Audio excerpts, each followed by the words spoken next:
Hi everyone, welcome to my cooking blog. ಇವತ್ತು ತೊಗರಿಬೇಳೆಯನ್ನು ಬಳಸ್ಕೊಂಡು ಸೇಮ್ ರಾಮಿನ್ಸ್ ಯಾವ ಥರ ಮಾಡ್ತಾರೆ ನೋಡಿ, ಆ ಥರ ಟೇಸ್ಟಲ್ಲಿ ಒಂದು ಸಿಂಪಲ್ಲಾಗಿ ಸಾಂಬಾರು ಯಾವ ರೀತಿ ಮಾಡೋದು ಅಂತ ನೋಡೋಣ ಬನ್ನಿ. ಮೊದಲಿಗೆ ನಾನಿಲ್ಲಿ ಒಂದು ಕುಕ್ಕರ್ಗೆ ಒಂದು 4 ಸ್ಪೂನಷ್ಟು ಎಣ್ಣೆಯನ್ನು ಹಾಕ್ಕೊಂಡಿದ್ದೀನಿ. ಒಂದು 4-5 ಸ್ಪೂನಷ್ಟು ಎಣ್ಣೆ ಹಾಕ್ಕೊಳ್ಬೇಕು. ಸಾಂಬಾರು ತುಂಬ ಚೆನ್ನಾಗಿ ಬರುತ್ತೆ. ಎಣ್ಣೆ ಕಡಿಮೆ ಆದಷ್ಟು ಒಂಥರ ಖಾರ ಖಾರ ತಿಂದಂಗೆ ಅನಿಸುತ್ತೆ ಅಷ್ಟೇ. ಎಣ್ಣೆ ಒಂದು 4-5 ಸ್ಪೂನ್ ಹಾಕ್ಕೊಳ್ಳಿ, ತುಂಬ ಚೆನ್ನಾಗಾಗುತ್ತೆ. ನಂತರ ಅದಕ್ಕೆ 1 ಸ್ಪೂನಷ್ಟು ಸಾಸಿವೆಯನ್ನು ಸೇರಿಸ್ಕೊತಾ ಇದ್ದೀನಿ. ಸಾಸಿವೆ ಚೆನ್ನಾಗಿ ಸಿಡಿಬೇಕು. ಸಾಸಿವೆ ಸಿಡಿದ ಮೇಲೆ ಅದಕ್ಕೆ 1 ಸ್ಪೂನಷ್ಟು ಜೀರಿಗೆಯನ್ನು ಸಹ ಸೇರಿಸ್ಕೊಳ್ಳಿ. ನಂತರ ಜೀರಿಗೆನೂ ಅಷ್ಟೇ ಸ್ವಲ್ಪ ಫ್ರೈ ಆದಮೇಲೆ, ತುಂಬ ಫ್ರೈ ಆಗೋದೇನು ಬೇಡ, ಸ್ವಲ್ಪ ಫ್ರೈ ಆದಮೇಲೆ ಒಂದು 3 ಹಸಿಮೆಣಸಿನ್ಕಾಯಿ ಮತ್ತು ಒಂದು 3 ಒಣಮೆಣಸಿನ್ಕಾಯಿಯನ್ನು ಸೇರಿಸ್ಕೊತಾ ಇದ್ದೀನಿ. 2 ಮೆಣಸಿನ್ಕಾಯಿನೂ ಹಾಕೋಬೇಕು, ಸಾಂಬಾರು ತುಂಬ ಚೆನ್ನಾಗಾಗುತ್ತೆ. ನಂತರ ಒಂದು 2 ಸ್ಪೂನಷ್ಟು ಕರಿಬೇವಿನ ಸೊಪ್ಪನ್ನು ಸಹ ಸೇರಿಸ್ಕೊಳ್ಳಿ. ಆನಂತರ ಇದಕ್ಕೆ 3 ಟೊಮೊಟೊವನ್ನು ತುಂಬ ಸಣ್ಣದಾಗಿ ಹೆಚ್ಚಿಬಿಟ್ಟು ಹಾಕೋಬೇಕು. ಏಕೆಂದರೆ ಟೊಮೊಟೊ ಫುಲ್ಲು ಸ್ಮ್ಯಾಶ್ ಆಗಬೇಕು, ಸಾಫ್ಟಾಗಿ ಬೇಯಬೇಕು. ಅದರಿಂದ ನಾನು ಸಣ್ಣದಾಗಿ ಹೆಚ್ಚಿಬಿಟ್ಟು ಹಾಕ್ಕೊಂಡಿದ್ದೀನಿ. ದಪ್ಪ ದಪ್ಪ ಹಾಕ್ಬಿಟ್ರೆ ಏನಾಗುತ್ತೆ, ತುಂಬ ದಪ್ಪ ದಪ್ಪ ಹಾಗೆ ಉಳ್ಕೊಂಡ್ಬಿಡುತ್ತೆ ಟೊಮೊಟೊ, ಅಷ್ಟು ಚೆನ್ನಾಗಲ್ಲ ಸಾಂಬಾರು. ಅದರಿಂದ ಸಣ್ಣದಾಗಿ ಹೆಚ್ಚಿಬಿಟ್ಟು ಹಾಕ್ಕೊಂಡಿದ್ದೀನಿ. ನಂತರ ಇದಕ್ಕೆ ನೋಡಿ ಅರ್ಧ ಸ್ಪೂನಷ್ಟು ಇಂಗನ್ನು ಸಹ ಸೇರಿಸ್ಕೊತಾ ಇದ್ದೀನಿ. ಇದು ಟೇಸ್ಟ್ ಕೊಡೋದೇ ಇಂಗು, ಏಕೆಂದರೆ ನಾವು ಈರುಳ್ಳಿ ಬೆಳ್ಳುಳ್ಳಿ ಏನೂ ಸೇರಿಸ್ಕೊಂಡಿಲ್ಲ. ಅದರಿಂದ ಇಲ್ಲಿ ಒಂದು ಅರ್ಧ ಸ್ಪೂನಷ್ಟು ಇಂಗನ್ನು ಸಹ ಸೇರಿಸ್ಕೊಂಡಿದ್ದೀನಿ. ಈಗ ಇದನ್ನು ಚೆನ್ನಾಗಿ ಫ್ರೈ ಆಗಲಿಕ್ಕೆ ಬಿಡಬೇಕು. ಅಂದರೆ ಟೊಮೊಟೊ ಒಂದು ಸ್ವಲ್ಪ ಸಾಫ್ಟ್ ಆಗಬೇಕು, ಅಲ್ಲಿ ತನಕ ಅದನ್ನು ಚೆನ್ನಾಗಿ ಫ್ರೈ ಮಾಡ್ಕೋಬೇಕು. ನೋಡಿ, ಈಗ ನಾನೊಂದು 5 ನಿಮಿಷ ಅದನ್ನು ಚೆನ್ನಾಗಿ ಫ್ರೈ ಮಾಡ್ಕೊಂಡಿದ್ದೀನಿ. ಟೊಮೊಟೊ ಸ್ವಲ್ಪ ಸಾಫ್ಟ್ ಆಗಿದೆ, ಇಷ್ಟು ಸಾಫ್ಟ್ ಆದರೆ ಸಾಕಾಗುತ್ತೆ. ಈಗ ಇದಕ್ಕೆ ನಾನು ಒಂದು 4 ಅವರ್ಸ್ ತೊಗರಿಬೇಳೆಯನ್ನು ನೆನೆಸಿಟ್ಕೊಂಡಿದ್ದು ಅದನ್ನು ವಾಶ್ ಮಾಡಿ ಇಟ್ಕೊಂಡಿದ್ದೀನಿ. ಆ ತೊಗರಿಬೇಳೆಯನ್ನು ಸೇರಿಸ್ಕೊತೀನಿ. ಅಂದರೆ ಇದೇನು ಸಾಂಬಾರು ಮಾಡ್ತೀವಿ ನೋಡಿ, ಅದಕ್ಕಿಂತ ಮುಂಚೆ ಒಂದು 3-4 ಅವರ್ಸು ಒಂದು ತೊಗರಿಬೇಳೆಯನ್ನು ನೆನೆಸಿಟ್ಕೊಂಡ್ರೆ ಸಾಂಬಾರು ತುಂಬ ಚೆನ್ನಾಗಾಗುತ್ತೆ. ಇಲ್ಲಾಂದರೆ ಒಂದು 6 ಅವರ್ಸ್, ಎಷ್ಟು ಟೈಮ್ ಸಿಗುತ್ತೆ ನಿಮಗೆ ಅಷ್ಟು ನೆನೆಸ್ಕೊಳ್ಳಿ. ಅಂದರೆ ಒಂದು 3 ಅವರ್ಸ್ ಆದರೂ ನೆಂದರೂ ಸಹ ತುಂಬ ಚೆನ್ನಾಗಾಗುತ್ತೆ ಸಾಂಬಾರು. ಅಂದರೆ ನೆನೆಸಿರೋ ಅಂತಹ ತೊಗರಿಬೇಳೆ ಹಾಕಿದ್ರೆ ಸ್ವಲ್ಪ ಸಾಂಬಾರು ತುಂಬ ಚೆನ್ನಾಗಾಗುತ್ತೆ. ಏಕೆಂದರೆ ತೊಗರಿಬೇಳೆ ನೆಂದಿರುತ್ತೆ ನೋಡಿ, ಮತ್ತು ಅದು ಬೆಂದಾಗ ಸ್ವಲ್ಪ ತುಂಬ ಸಾಫ್ಟ್ ಬರುತ್ತೆ ತೊಗರಿಬೇಳೆ. ನಾವು ಡೈರೆಕ್ಟ್ ತೊಗರಿಬೇಳೆನ ಹಾಕ್ಬಿಟ್ರೆ ತೊಗರಿಬೇಳೆ ಸ್ವಲ್ಪ ರಫ್ ಇರುತ್ತೆ ಸಾಂಬಾರಲ್ಲಿ. ಅದರಿಂದ ಸ್ವಲ್ಪ ಒಂದು 3-4 ಅವರ್ಸ್ ಆದರೂ ನೆನೆಸ್ಬಿಟ್ಟು ತೊಗರಿಬೇಳೆಯನ್ನು ಅದಕ್ಕೆ ಸೇರಿಸ್ಕೊಂಡಿದ್ದೀನಿ. ಈಗ ನೋಡಿ, ತೊಗರಿಬೇಳೆಯನ್ನು ಅಷ್ಟೇ ಒಂದು ದೊಡ್ಡ ಬೌಲಲ್ಲಿ, ಜಾಸ್ತಿ ದೊಡ್ಡ ಬೌಲೇ ತೊಗರಿಬೇಳೆಯನ್ನು ಸೇರಿಸ್ಕೊಂಡಿದ್ದೀನಿ. ಏಕೆಂದರೆ ಇದು ಬೇರೆ ಏನೂ ತರಕಾರಿ ಹಾಕ್ತಿಲ್ಲ ಅಲ್ವಾ, ತೊಗರಿಬೇಳೆನೇ ಸಿಗೋದು ಸಾಂಬಾರಲ್ಲಿ, ತುಂಬ ಚೆನ್ನಾಗಾಗುತ್ತೆ. ನಂತರ ಒಂದು ಅರ್ಧ ಕಟ್ಟಷ್ಟು ಕೊತ್ತಂಬರಿ ಸೊಪ್ಪನ್ನು ಸಣ್ಣಗೆ ಹೆಚ್ಚಿಬಿಟ್ಟು ಸೇರಿಸ್ಕೊಂಡಿದ್ದೀನಿ. ಈಗ ಇದನ್ನು ಒಂದು ಸ್ವಲ್ಪ ಫ್ರೈ ಮಾಡಿಕೊಂಡ್ರೆ ಸಾಕು, ತುಂಬ ಫ್ರೈ ಮಾಡಬೇಕು ಅಂತ ಏನಿಲ್ಲ. ಒಂದು ನಿಮಿಷನೂ ಫ್ರೈ ಮಾಡಿಲ್ಲ ನಾನು, ಒಂದು ಸ್ವಲ್ಪ ಅದನ್ನು ಹಾಗೆ ತಿರುಗಿಸ್ಕೊಂಡಿದ್ದೀನಿ ಅಷ್ಟೇ. ನೋಡಿ, ಈಗ ಸ್ವಲ್ಪ ಫ್ರೈ ಮಾಡ್ಕೊಂಡ್ಮೇಲೆ ಅದಕ್ಕೆ ಡ್ರೈ ಪದಾರ್ಥಗಳನ್ನ ಸೇರಿಸ್ಕೊಬೇಕು. ಒಂದು ಅರ್ಧ ಸ್ಪೂನಷ್ಟು ಅರಿಶಿನ ಪುಡಿ, ಒಂದು 3/4 ಸ್ಪೂನಷ್ಟು ಅಚ್ಕಾರದ ಪುಡಿ, ಮತ್ತು ನಾವು ಹಸಿರು ಮೆಣಸಿನ್ಕಾಯಿ ಒಣಮೆಣಸಿನ್ಕಾಯಿ ಎಲ್ಲ ಹಾಕ್ಕೊಂಡಿದ್ದೀವಿ, ಅದರಿಂದ ಒಂದು 3/4 ಸ್ಪೂನಷ್ಟು ಸಾಕಾಗುತ್ತೆ ಅಚ್ಕಾರದ ಪುಡಿ. ನಂತರ ಒಂದು 3/4 ಸ್ಪೂನಷ್ಟು ಸಾಂಬಾರು ಪೌಡರು ಮತ್ತು ಒಂದು 1/4 ಸ್ಪೂನಷ್ಟು ಗರಂ ಮಸಾಲವನ್ನು ಸೇರಿಸ್ಕೊಂಡಿದ್ದೀನಿ. ಆನಂತರ ಇದು ಅಷ್ಟನ್ನು ಹಾಕಿದ್ಮೇಲೆ ಇದನ್ನು ಚೆನ್ನಾಗಿ ಮಿಕ್ಸ್ ಮಾಡ್ಕೊಳ್ಬೇಕು.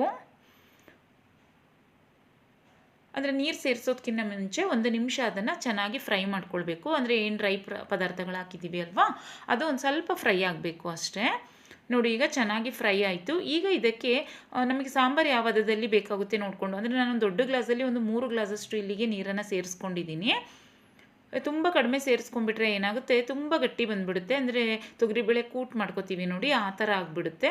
ಮತ್ತು ತುಂಬಾ ಜಾಸ್ತಿ ನೀರು ಸೇರಿಸ್ಕೊಬಾರ್ದು, ಅವಾಗ ಫುಲ್ಲು ತಿಳಿ ಸಾಂಬಾರು ರೀತಿ ಆಗಿಬಿಡುತ್ತೆ, ನೀರು ಸಾಂಬಾರು ಆಗಿಬಿಡುತ್ತೆ. ಪರ್ಫೆಕ್ಟಾಗಿ ಅದು ಕರೆಕ್ಟಾಗಿ ಸಾಂಬಾರು ಬರಬೇಕು ಅಂದರೆ ನೀರನ್ನು ಸಹ ಪರ್ಫೆಕ್ಟಾಗಿ ಅದಕ್ಕೆ ಸೇರಿಸ್ಕೊಬೇಕಾಗುತ್ತೆ. ನೋಡಿ, ಇಲ್ಲಿ ನಾನೊಂದು 3 ಗ್ಲಾಸಷ್ಟು ಮಾತ್ರ ಅದಕ್ಕೆ ನೀರನ್ನು, ಈಗ ಒಂದು 2 ಗ್ಲಾಸಷ್ಟು ಹಾಕಿದ್ದೀನಿ, ಮತ್ತು ಇನ್ನೂ 1 ಗ್ಲಾಸಷ್ಟು ಅದಕ್ಕೆ ನೀರನ್ನು ಸೇರಿಸ್ಕೊತೀನಿ. ನೋಡಿ, ಈಗ ಒಂದು 3 ಗ್ಲಾಸಷ್ಟು ಕರೆಕ್ಟಾಗಿ ಅದಕ್ಕೆ ನೀರನ್ನು ಸೇರಿಸ್ಕೊಂಡ್ರೆ ಸಾಕಾಗುತ್ತೆ. ನೋಡಿ, ಈಗ ಪರ್ಫೆಕ್ಟಾಗಿದೆ ಇದು. ಏಕೆಂದರೆ ಬೇಳೆ ಸ್ವಲ್ಪ ಜಾಸ್ತಿ ಹಾಕಿರೋದ್ರಿಂದ ನಾನೊಂದು ಸ್ವಲ್ಪ ನೀರನ್ನು ಸಹ ಜಾಸ್ತಿ ಹಾಕ್ಕೊಂಡಿದ್ದೀನಿ. ನಂತರ ಇಲ್ಲಿ 1.5 ಸ್ಪೂನಷ್ಟು ಉಪ್ಪನ್ನು ಸಹ ಸೇರಿಸ್ಕೊತಾ ಇದ್ದೀನಿ. ಇಷ್ಟೇ, ಇದಕ್ಕೆ ಜಾಸ್ತಿ ಏನೂ ಮಸಾಲನೂ ಇಲ್ಲದೆ ತುಂಬ ಚೆನ್ನಾಗಾಗುತ್ತೆ, ತುಂಬ ಟೇಸ್ಟಿಯಾಗುತ್ತೆ ಸಾಂಬಾರು. ಸೇಮ್ ಬ್ರಾಹ್ಮಿನ್ ಸ್ಟೈಲಲ್ಲೇ ಬರುತ್ತೆ. ಅವರು ಏನು ಈರುಳ್ಳಿ ಬೆಳ್ಳುಳ್ಳಿ ಎಲ್ಲ ಸಾಮಾನ್ಯ ಒಂದೊಂದು ಸರಿ ಬಳಸಲ್ಲ. ಮತ್ತು ಯಾರು ವ್ರತ ಎಲ್ಲ ಮಾಡ್ತಾ ಇರ್ತಾರೆ ನೋಡಿ, ದೇವ್ರಿಗೆಲ್ಲ ವ್ರತ ಎಲ್ಲ ಇಟ್ಕೊಂಡಿರ್ತಾರೆ, ಅವರು ಈರುಳ್ಳಿ ಬೆಳ್ಳುಳ್ಳಿ ಎಲ್ಲ ಬಿಟ್ಬಿಟ್ಟಿರ್ತಾರೆ. ಅಂಥ ಟೈಮಲ್ಲಿ ಈ ಥರ ಸಾಂಬಾರೆಲ್ಲ ಮಾಡ್ಕೊಳ್ಬೋದು, ತುಂಬ ಚೆನ್ನಾಗಾಗುತ್ತೆ, ತುಂಬ ಟೇಸ್ಟಿಯಾಗುತ್ತೆ.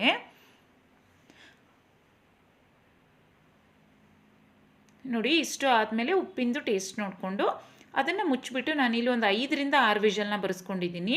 ಏಕೆಂದರೆ ತೊಗರಿಬೇಳೆ ಸ್ವಲ್ಪ ಸಾಫ್ಟ್ ಆಗಬೇಕು, ಅಲ್ಲಿ ತನಕ ಅದನ್ನು ಬೇಯಿಸ್ಕೊಬೇಕಾಗುತ್ತೆ. ಒಂದು 3 ವಿಷಲಿಗೆ ಏನಾಗುತ್ತೆ ಅಂದರೆ ಸಾಂಬಾರು ಚೆನ್ನಾಗಾಗುತ್ತೆ, ಆದರೆ ತೊಗರಿಬೇಳೆ ಬೆಂದಿರಲ್ಲ, ಒಂದು ಸ್ವಲ್ಪ ಗಟ್ಟಿ ಗಟ್ಟಿನೇ ಇರುತ್ತೆ.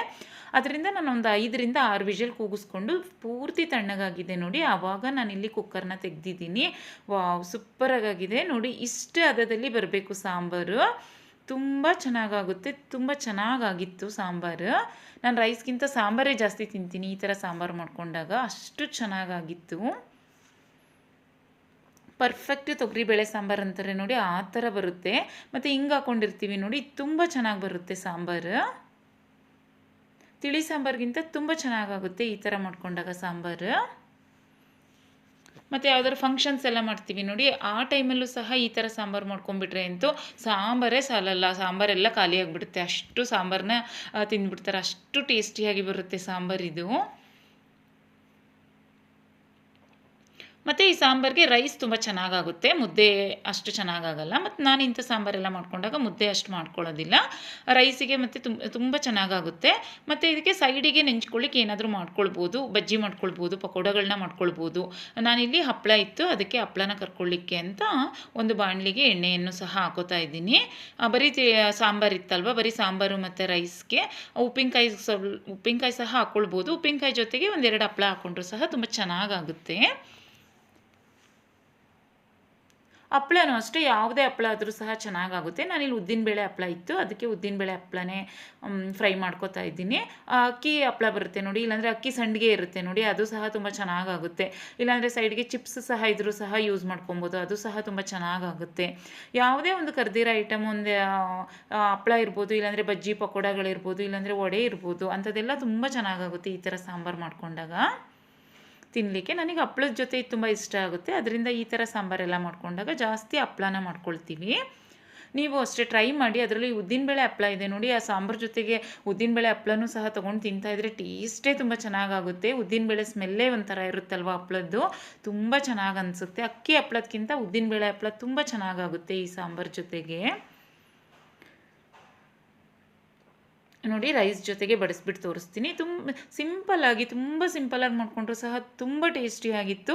ನಾನಂತೂ ಸಾಂಬಾರನ್ನ 2 ಸರಿ ಹಾಕ್ಕೊಂಡ್ಬಿಟ್ಟು ತಿಂದೆ. ರೈಸ್ ಎಷ್ಟು ಕಡಿಮೆ ತಿಂತೀವೋ ಅದ್ರ ಡಬಲಷ್ಟು ಇದಕ್ಕೆ ಸಾಂಬಾರನ್ನ ಹಾಕ್ಕೊಂಡು ತಿಂತೀವಿ, ಅಷ್ಟು ಚೆನ್ನಾಗಿರುತ್ತೆ ಈ ಸಾಂಬಾರು. ನೀವು ಸಹ ಟ್ರೈ ಮಾಡಿ. ಮತ್ತು ಈರುಳ್ಳಿ ಬೆಳ್ಳುಳ್ಳಿ ಏನು ಬಳಸಿಲ್ಲ ಅಲ್ವಾ, ಅಂದರೂ ಸಹ ಸಾಂಬಾರು ಇಷ್ಟು ಟೇಸ್ಟಿಯಾಗಿ ಬರುತ್ತೆ ಅಂದರೆ ಈಸಿಯಾಗಿ ಸಿಂಪಲ್ಲಾಗಿ ಮಾಡ್ಕೊಳ್ಬೋದು. ನೋಡಿ, ಇದ್ರ ಜೊತೆಗೆ ಹಪ್ಪಳ ಮತ್ತು ಉಪ್ಪಿನಕಾಯಿನೂ ಸಹ ಹಾಕ್ಕೊಂಡ್ರೆ ತುಂಬ ಚೆನ್ನಾಗಾಗುತ್ತೆ. ರೆಸಿಪಿ ಇಷ್ಟ ಆದರೆ ನೀವು ಸಹ ಟ್ರೈ ಮಾಡಿ, ಹಾಗೆ ಬೇರೆಯವ್ರಿಗೂ ಸಹ ಶೇರ್ ಮಾಡಿ, ಹಾಗೆ ಚಾನಲ್ನ ಸಬ್ಸ್ಕ್ರೈಬ್ ಮಾಡ್ಕೊಳ್ಳಿ. ಹಾಗೆ ಮಧ್ಯಾಹ್ನದ ಟೈಮ್ಗಾದರೂ ಮಾಡ್ಕೊಳ್ಬೋದು ಈ ರೆಸಿಪಿನ, ಇಲ್ಲಾಂದರೆ ರಾತ್ರಿ ಡಿನ್ನರ್ ಟೈಮಲ್ಲಿ ಸಿಂಪಲ್ಲಾಗಿ ಮಾಡ್ಕೊಳ್ತೀವಿ ಅಲ್ವಾ ನೈಟ್ ಟೈಮಲ್ಲಿ, ಆ ಟೈಮ್ಗೂ ಸಹ ಈ ಸಾಂಬಾರನ್ನ ಮಾಡಿಕೊಂಡ್ರೆ ತುಂಬ ಚೆನ್ನಾಗಾಗುತ್ತೆ. ಇಲ್ಲಾಂದರೆ ಯಾವ್ದಾದ್ರು ಗೆಸ್ಟ್ಗಳು ಬರ್ತಾರಲ್ವ, ಇಲ್ಲಾಂದರೆ ಹಬ್ಬ ಯಾವ್ದಾದ್ರು ಮಾಡ್ತೀವಿ ನೋಡಿ, ಆ ಟೈಮಲ್ಲಿ ಸಹ ಈ ಸಾಂಬಾರನ್ನ ಮಾಡ್ಕೊಂಡಾಗ ತುಂಬ ಚೆನ್ನಾಗಾಗುತ್ತೆ. ಮತ್ತು ಮಕ್ಕಳುಗಳು ಅಷ್ಟೇ ಅಲ್ವಾ, ಈ ಬೇಳೆ ತುಂಬ ಒಳ್ಳೇದಲ್ವ, ಈ ತೊಗರಿ ಬೇಳೆನಾದರೂ ಮಾಡ್ಕೊಬೋದು ಈ ಥರ ಸಾಂಬಾರನ್ನ. ಇಲ್ಲಾಂದರೆ ಅವರೇ ಬೇಳೆಯಲ್ಲಿ ಮಾಡ್ಕೊಂಡ್ರು ಸಹ ತುಂಬ ಚೆನ್ನಾಗಾಗುತ್ತೆ ಈ ಸಾಂಬಾರು. ಯಾವುದೇ ಬೇಳೆಯಲ್ಲಿ ಮಾಡ್ಕೊಬೋದು ಇದನ್ನು. ಖಂಡಿತ ಟ್ರೈ ಮಾಡಿ. ರೆಸಿಪಿ ಇಷ್ಟ ಆದರೆ ನೀವು ಸಹ ಟ್ರೈ ಮಾಡಿ, ಬೇರೆಯವ್ರಿಗೂ ಸಹ ಶೇರ್ ಮಾಡಿ, ಹಾಗೆ ಚಾನಲ್ನ ಸಬ್ಸ್ಕ್ರೈಬ್ ಮಾಡ್ಕೊಳ್ಳಿ. Thanks for watching. ಬಾಯ್.